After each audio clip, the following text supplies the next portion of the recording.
of the teaching elders here, and for the next couple of weeks, you will be listening to what I believe the Lord has laid on my heart, which is extremely important, and it certainly ties in with what has been spoken this morning.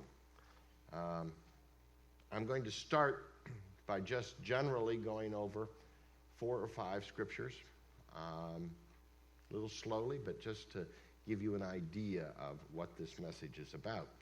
Now, I may or may not be going over those, because I don't have them on in the back yet, or on the front. Well, there they come. Okay.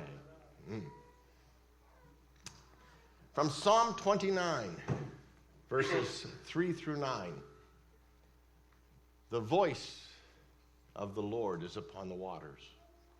The God of glory thunders. The Lord is over many waters. The voice of the Lord is powerful. The voice of the Lord is majestic. The voice of the Lord breaks the cedars. Yes, the Lord breaks in pieces the cedars of Lebanon. He makes Lebanon skip like a calf, and Syrian like a young wild ox. The voice of the Lord hews out flames of fire. The voice of the Lord shakes the wilderness. The Lord shakes the wilderness of Kadesh. The voice of the Lord makes the deer to calf and strips the forest bare. And in his temple, everything says, glory, glory, the voice of the Lord. From Psalm 19, the heavens are telling of the glory of God, and their expanse is declaring the work of his hands. Day to day pours forth speech, and night to night reveals knowledge. There is no speech, nor are there words.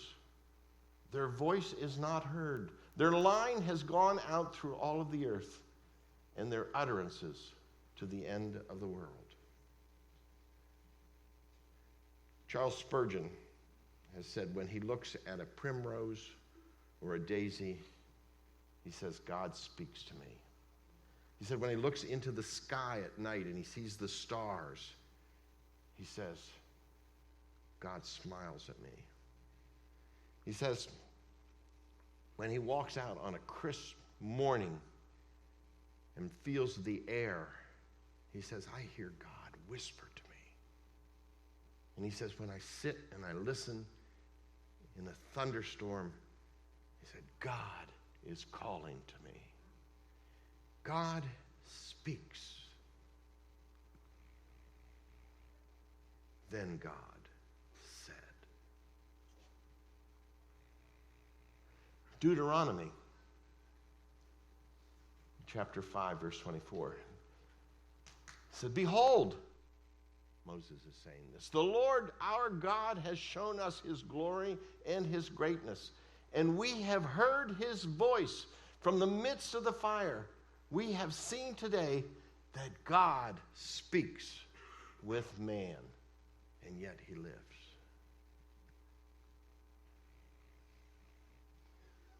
From Hebrews 1. God, after he spoke long ago to the fathers and the prophets, and in many portions and in many ways, in these last days has spoken to us in his Son, whom he appointed heir of all things, and through whom he has made the world. Are you getting the theme? God speaks. And when we were singing, we heard that he said, when God's voice goes out, when he speaks. But the Spirit explicitly says that in later times, some will fall away from the faith, paying attention to deceitful spirits and doctrines of demons. The Spirit speaks. The Spirit explicitly says. And from Acts 13, and while they were ministering to the Lord and fasting, the Holy Spirit said, set apart for me Barnabas and Saul for the work which I have called to them.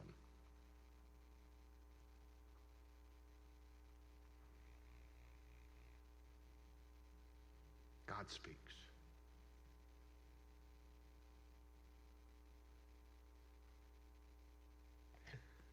Now, the question, are you listening? Are you listening?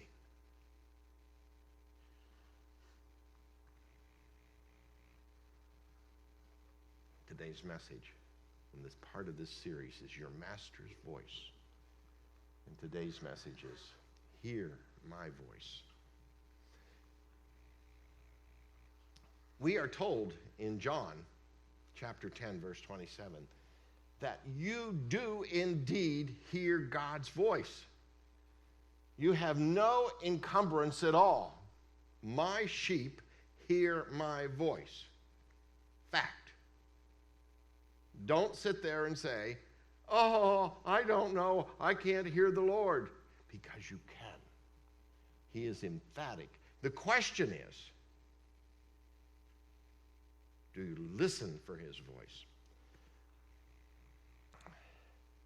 James 1 says, but let everyone be quick to hear, slow to speak, and slow to anger. You know, there's in some of the training that I've had on listening, one of the things that they will do between, if you're in a class, they will take you and put you with a partner, and they will say that they want the partner to speak about their lives and their kids and anything else for the first 5 minutes. And then, at the end of that 5 minutes, you are to speak back what you heard. Well, and so whatever you hear, and it tunes you to listening. Now, there's a downside to all of that because, well, I'll speak to the husband and wives in there for a minute. You know, I'm the most guilty person of them all. I'm Paul. I am the one who doesn't listen. You know why? Because I'm thinking and formulating my response. Right, guys. We all hear that. Yeah. What did I say? I don't know, but I'm going to tell you what I'm thinking. And we don't listen. We don't tune our ears. Be quick to hear. And then these next two. Be slow. Be slow. To what? To speak. Make sure you have heard before you decide to engage the tongue.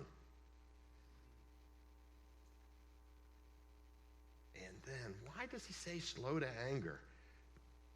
I'm back in marital bliss here. You know why? Because in the midst of that argument, what rises up? Love. No. I mean, that carries beyond a marital situation. It carries beyond any situation you're in.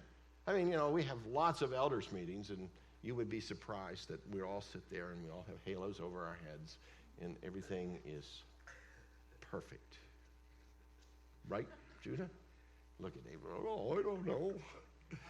I'm listening. Right, Alan? Yeah. I don't remember that. You weren't paying attention. You weren't listening. You see, and so when God speaks, a lot of times, we just don't listen. It's not as if we can't hear him. It's just that we're not paying attention. And I'm going to give you some reasons that we don't pay attention. Is he listening? Yeah, blah, blah, blah, blah, blah. We just don't tune in to what God's saying. From the One Flew Over the Cuckoo's Nest, Jack Nicholson was in prison, and he decided that best way for him to get out of prison was to pretend that he was mentally ill. And so he gets sent to this asylum, and he keeps on saying, I hear voices, I hear voices. But Do you know, we do hear voices. There are 12.4 billion phone calls are made every day in the world.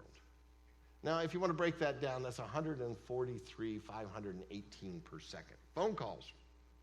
How many phone calls do you get during the day? Well, let's not talk about phone calls. Let's talk about text. I don't want to see any phones coming up right now, okay? Unless they're in the Bible. We'll have monitors check that, okay? There are over 560 billion texts are sent every month worldwide. That means that there are 15 million texts sent every minute. Just join the group. Get those thumbs working. Worldwide, Google processes more than 40,000 searches every second. There are 2.5 quintillion bytes of data created each day. Snapchat users share 210 million snaps every day. Users watch YouTube. They watch 4,100,000. This is really nerdy. 4,116,000 YouTube videos every minute. There are 456,000 tweets are sent on Twitter every minute. Instagram users post 46,000 photos every minute. There are 1.5 billion people are on Facebook daily. These are voices. These are voices intended, in some cases, to draw your attention away from the voice that you want to hear. I mean, there's been lots of times when and you know I am not on Facebook, but I do have sources.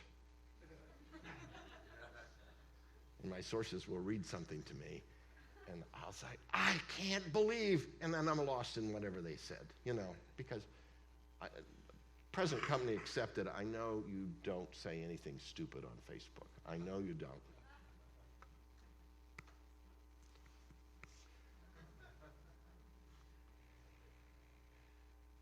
Data smog. David Sheck writes, it is estimated that one weekday edition of today's New York Times contains more information than the average person in 17th century England was likely to come across in an entire lifetime. One newspaper, weekly newspaper, from the New York Times contains more information than a person living in the 17th century would get in a lifetime. We are bombarded with voices. Bombarded. We have, and all you have to do is look at the news.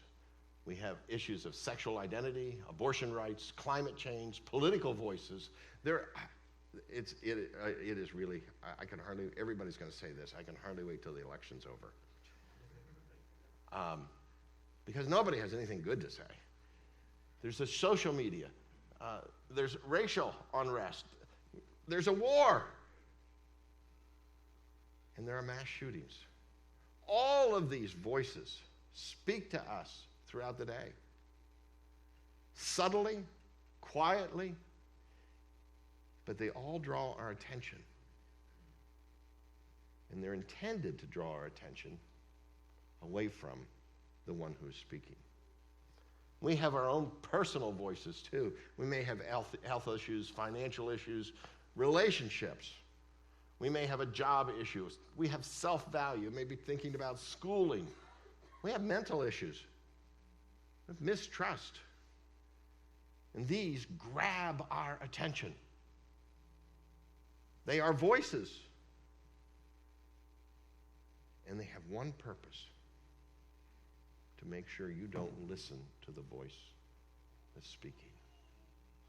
See, and I really enjoyed Judah when he came up. He said, you got to put up the sail. Putting up the sail. When God speaks, putting up the sail means you're giving attention to it. You're listening. What is God saying? And I'm going to pose that question to you. What is God saying to you now? Because he's speaking.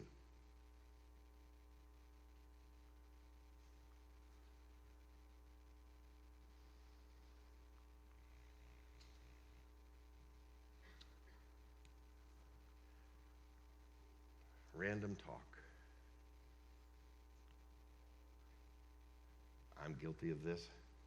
I just get lost in my own thoughts. They're just playing around. Things I got to do, things I wish I'd have done, places I got to go, people I got to see, what was on the news, what I want to watch. Random. And we have these outside voices, and they all lead to a failure to hear the voice of the one who's speaking. Take care of what voice you listen to. Don't forget, there are lots of voices. I've gone through that. You're going to get Facebook today. You're going to get Twitters. Who knows what else you're going to get? You're going to be on social media. And did you know that so-and-so said this? Or did you know that that happened? And I didn't even talk about false news. Because we have this friend. And man, she just, whatever it is, she'll grab a hold of it and put it on Facebook. And my wife will have to write and say, Joyce, did you know that's not true at all? Really? No, that's not true. Oh. Okay, but then it's already out there. And how many people has that voice impacted? Did you know? I can't believe that. Did you hear about Josh? All those bad things about him. I got a list.